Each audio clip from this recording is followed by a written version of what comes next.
CBN e a Família, com Adriana Miller. Oferecimento Med Senior, o plano de saúde para bem envelhecer. Oi, doutora Adriana, tudo bem? Boa tarde, Mário. Boa tarde a todos os ouvintes. Sim, eu estou muito bem. E vocês? Melhor agora que estamos ouvindo você nesta quinta-feira aqui na Rádio CBN, essa quinta-feira quente. Todo mundo comentando o calor que continua. Nossa, estamos em março e continua quente, né, Adriana? Impressionante. A outra opção é a chuva que está lá em São Paulo. Não, a opção A. Não sei o que é pior. Não, a chuva. Eu acho que a chuva causa mais estragos, né? Desse jeito. Daquele jeito que está lá, é. Mas dizem que vou usar uma expressão super manjada, o novo normal, né? Agora, com a mudança climática, a qual o planeta está sujeito, os fenômenos extremos ficaram mais frequentes. Então, chuvas extremas, assim, secas, mais prolongadas, é o que a gente ouve dos cientistas, né, Adriana? Pois é, né, Mário? E aí não é por falta de aviso, né? Não. A gente vem ouvindo essa história já há muitos anos. Eu diria até desde o século passado. Então, a gente realmente precisa estar mais atento a isso, né, Mário? Porque estamos todos sofrendo as consequências das ações de todos. Então, enquanto a gente não se incluir na solução e entender que a gente também contribui para isso, vai complicar a solução. Porque enquanto a gente ficar esperando que o outro mude, não vai mudar. É o que a gente está vendo, né? Não muda mesmo, não. Adriana, você falou um negócio de século passado. Interessante como o tempo vai passando e a gente vai se surpreendendo com a gente mesmo, né? Porque hoje a gente convive com tanta gente que nasceu depois do ano 2000. Gente, essa pessoa nasceu do ano depois, ela não viu o Brasil ser tetracampeão, não viu tanta coisa. Nossa, ela nasceu depois de 2005, não é possível, não viu nem o pentacampeonato. E a gente vai se surpreendendo, meu Deus, eu nasci, já foi, tem tempo que eu nasci, hein? Você não te surpreende às vezes, não, Adriano, convivendo com gente assim. Como é o nome dessa geração, gente, pós-ano 2000? Z? Não sei, nunca sei, Z, Y, Baby Bump, sei lá. Mas não te dá uma sensação às vezes estranha? Eu falei, meu pai amado. Eu acho que deve ser a mesma sensação, Mário, que as pessoas que nasceram antes da gente tinham de pensar, por exemplo, nossa, nem viram o homem chegar na Lua, né? A gente também não participou de vários eventos que estavam acontecendo no mundo, mas a gente faz parte dessa história, né? Então, assim, muitos de nós somos filhos de descendentes da Segunda Guerra Mundial. Então, esses europeus que saem de lá no pós-guerra, né, seja pós-Primeira Guerra, pós-Segunda Guerra, e vêm tentar algo novo na América, né, como um todo. Então, assim, a gente não viveu aquilo, mas somos parte dessa história, né? Então, sim, eu acho importante a gente pensar nisso, né, que os jovens, as crianças, né, os mais jovens que nós, com os quais a gente convive, não viveram muitas coisas, assim como nós também não vivemos, né, mas nem por isso esse fato nos exclui de um movimento histórico, né? Então, eu acho muito interessante a gente estar presenciando tantos avanços, né, na ciência, na tecnologia. Essa parte me encanta. É uma revolução cuja velocidade acontece sem precedentes na história da humanidade, né? É o que dizem também os historiadores, os filósofos, né? A Revolução Industrial ou qualquer outro movimento, assim, né? Se você vê a invenção do motor a combustão, por exemplo, até hoje, ele persiste, né? A gente dirige o carro com motor a combustão. A Revolução Industrial também criou procedimentos que persistem até hoje. Agora, essa revolução tecnológica muda tudo do Neida, assim, rapidinho. Rapidinho, a gente não usa mais telefone, a gente já conversa vendo a cara da outra pessoa no telefone. E que conversa mais aleatória que eu estou tendo com você aqui, né, Adriana? Você me desculpe, hein? Mário, eu acho que tem tudo a ver com o assunto que a gente vai conversar agora. Porque vê só, quando a Beatriz me mandou a sugestão, né, da gente falar sobre é, é, a questão da. Especificamente o tema era solidão, né? É, e conectava com o tema da saúde, dizia que a gente precisa estar atento, porque vai ser a próxima epidemia global. Então, eu lembrei que a gente já conversou sobre solidão, sobre solitude, né? Sobre essa questão. E aí me veio, inclusive está ali nesse post que ela me mandou, mas eu achei muito interessante a ideia de que a gente fala muito, Mário, sobre a questão de saúde mental, e eu acho relevante, importante, só que a gente deixa um pouco de lado outro tema tão importante quanto, que é a saúde social, porque quando a gente, a questão é assim, quando a gente pensa numa saúde mental, o grande foco está sendo uma questão mais individual, e a nossa cultura tende a focar muito no individual. Então, o que que eu estou fazendo com a minha vida? Uma questão de a gente fazer trabalhos de automotivação, autocontrole, autoestima, enfim, muito voltada para o indivíduo, né? Como se ele fosse como se todos nós fôssemos seres isolados uns dos outros. E, e quando eu li essa questão da solidão conectada com a ideia de saúde social, eu achei muito interessante a gente conseguir pensar por esse enfoque, que é exatamente o que a gente está falando agora, né, Mário? Nós convivemos com gerações que nasceram em tempos diferentes, que conviveram com avanços que aconteciam numa velocidade diferente, e, e isso tem a ver com saúde social. Então, acho que está super, super conectado com o tema de hoje. Uhum. E porque então a ideia é, quando a gente foca muito no individual, a gente vai falar de saúde física, de saúde mental, de saúde emocional, até de uma saúde espiritual, mas o foco é na pessoa, né? E isso a gente tem conversado bastante aqui.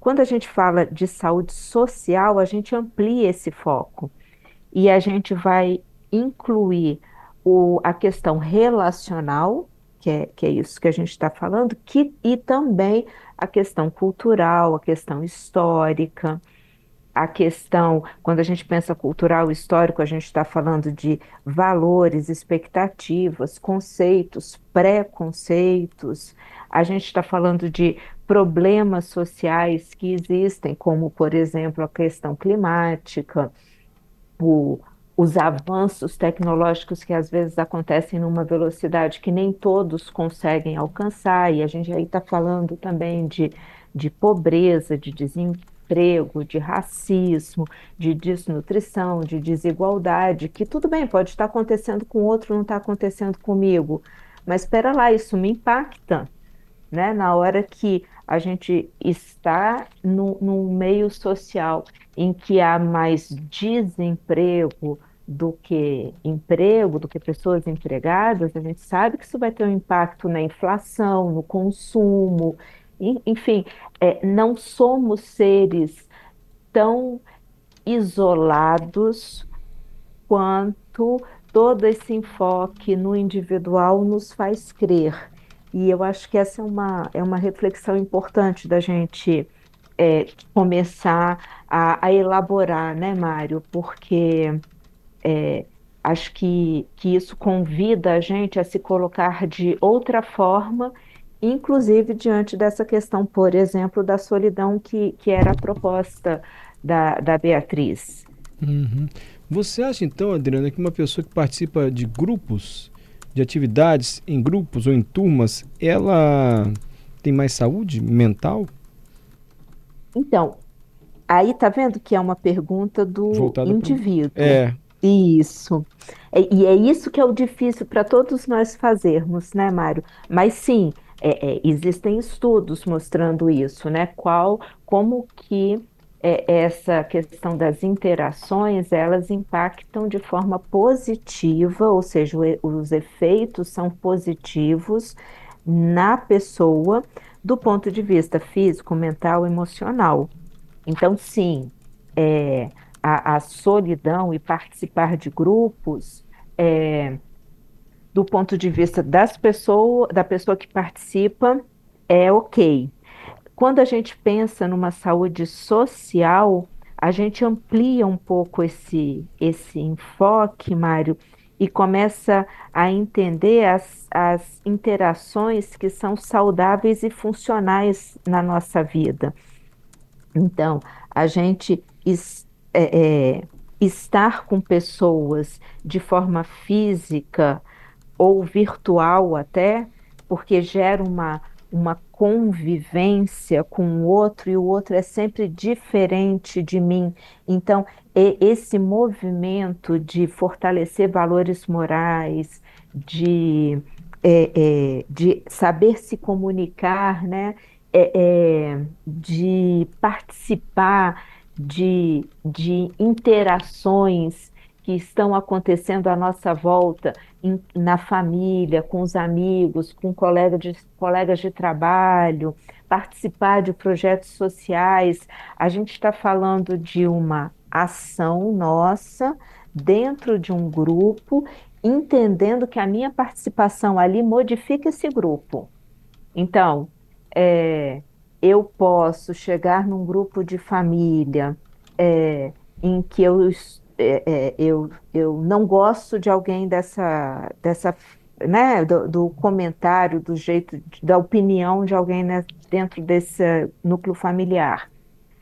A minha forma de me relacionar com isso, de agir ou reagir com relação a isso, vai ter um impacto nesse núcleo familiar, nesse grupo, e isso vai ter uma interferência na minha relação com as pessoas. Então, é muito maior do que só o meu bem-estar físico, mental e emocional.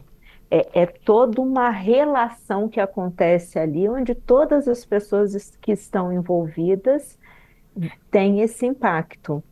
Ah, quando morre uma pessoa querida no trabalho, por exemplo, esse fato impacta todo mundo. Como nós reagimos diante disso, as nossas habilidades sociais diante desse fato, né?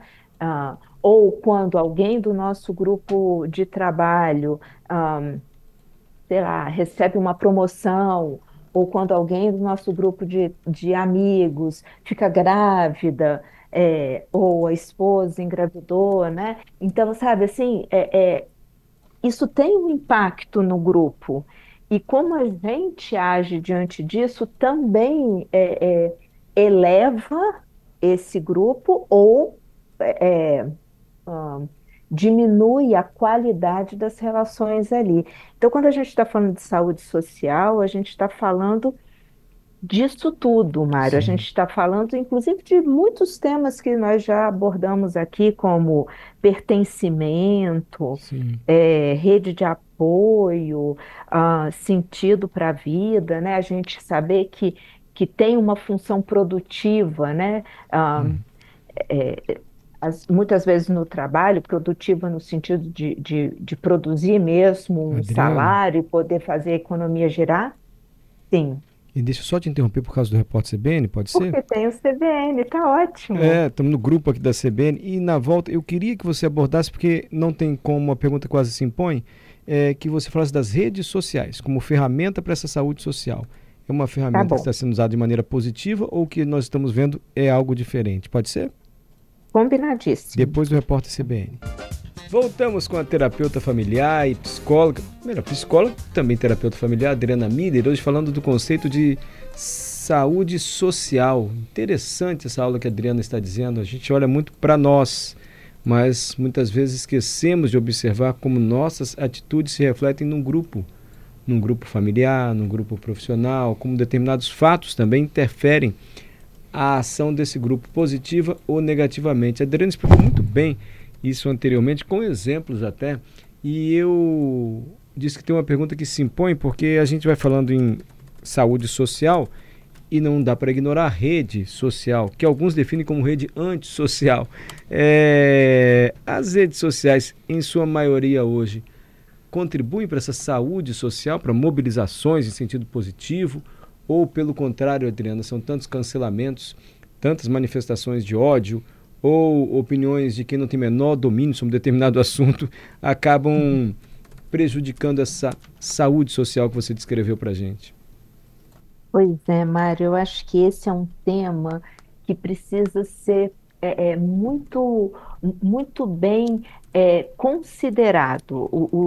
As famílias precisam olhar para isso com muito cuidado. Eu costumo dizer que, do ponto de vista psicológico, não, e principalmente do desenvolvimento moral, tá? Psicologia moral não tem muita diferença se está no virtual ou se está no presencial. A forma como a gente precisa ser responsável pelas nossas ações, seja no ambiente virtual, seja no ambiente social, virtual ou presencial. Porque sempre vai ter um impacto. Então, a gente precisa criar essa ideia de desenvolver as habilidades sociais, sabendo que sempre haverá um impacto. O que eu faço aquilo que eu faço gera um impacto e eu tenho que ser responsável pelo impacto que eu gero. E aí se chama cancelamento, se chama haters, se chama mobilização para fazer parte de um projeto social que vai contribuir com o meio ambiente. Tá vendo? Tem a ver com os valores morais daquela pessoa, porque também as redes sociais são muito individualizadas, né? A gente monta grupos, mas elas são os indivíduos ali. É, então eu acho sempre muito importante que em casa os responsáveis, né, os pais, possam conversar com as crianças sobre essa questão do impacto e da responsabilidade das nossas ações, tentando mostrar que nós somos um coletivo de pessoas.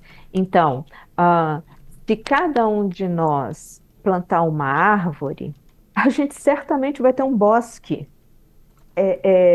Porque assim, agora, se cada um de nós rasgar papel, utilizar papel sem refletir sobre isso, nós vamos estar destruindo um bosque. O meio ambiente é sobre isso, né? Esse aquecimento global é sobre isso. Que era o que a gente estava falando no início, né, Mário? Quando eu fico esperando o outro fazer sem ter essa ideia de que eu faço parte de um grupo, então eu também sou responsável pelos efeitos daquilo que eu estou vivendo, eu, eu, eu me isolo e eu não me torno responsável pela solução desse problema. E falta muito esse tipo de consciência hoje em dia. Por isso que eu gostei quando eu olhei no post que a Beatriz mandou, e estava essa questão da saúde social, porque a gente precisa olhar para isso, a gente precisa ensinar, a gente precisa desenvolver esse olhar mais plural, inclusive nessa questão das redes sociais, porque, claro, as redes sociais elas têm um alcance maior do que qualquer ação pontual que se faça do ponto de vista presencial, né? Quando eu dou aula para pessoas aqui em Vitória, presencial, eu tenho um número de alunos. Quando eu abro isso, virtualmente, eu tenho muito mais gente de mais lugares. Então, sim, a rede social ela alcança muito mais gente. Mas tanto lá quanto no presencial, a responsabilidade das nossas ações precisa estar sempre muito bem controlada e muito bem equacionada, porque isso diz respeito ao desenvolvimento de habilidades sociais. E é isso o que vai contribuir para que as interações sejam saudáveis e funcionais, ou contribuir para que hajam interações ah, doentias e disfuncionais, que geram desequilíbrio. Então, entender que eu sou parte do problema e eu também posso ser parte da solução faz parte dessa ideia da saúde social. Enquanto eu estiver num grupo que está doente, eu preciso me sentir responsável por isso. Eu preciso saber que isso é um problema nosso e que eu sou parte da solução. O que que eu posso fazer então? E esse grupo pode ser um grupo da família, um grupo de amigos, um grupo no trabalho, um grupo num projeto social, né? Eu acho que a gente precisa ter esse olhar assim. Eu faço parte de vários grupos e esses grupos, o que que tem de equilíbrio, de relações saudáveis e de envolvimentos funcionais, e o que tem de aspectos que precisam ser organizados e que, porque eu faço parte desse grupo, eu preciso me tornar responsável por ajudar na solução, contribuir com a solução, participar da solução. E, de Perfeito. novo, Mário, não é um exercício fácil, porque a gente não é muito estimulado a isso. É por isso que eu gostei da ideia da Uhum. gente poder pensar nesse outro viés e ampliar um pouco a, a nossa forma, né, de encarar tudo isso que está acontecendo no nosso mundo, né? E, de Sim. novo, o nosso mundo são vários desses micro grupos interagindo. Então, vamos começar nos nossos grupos mais próximos, É, mas... antes de encerrar, Adriano, o Hélio Ferraz mandou uma pergunta para você, nosso ouvinte. Ah, Posso fazer? por favor. Para desenvolver esse olhar mais plural, assim ele diz, é preciso praticar? Sim, é um exercício. E, Hélio, eu diria que é um exercício é, que não é incentivado, a gente não é estimulado a fazer isso. A gente é estimulado, como eu disse no início, né, a olhar para a gente, a pensar na gente, no meu sucesso, no meu autocontrole, no meu.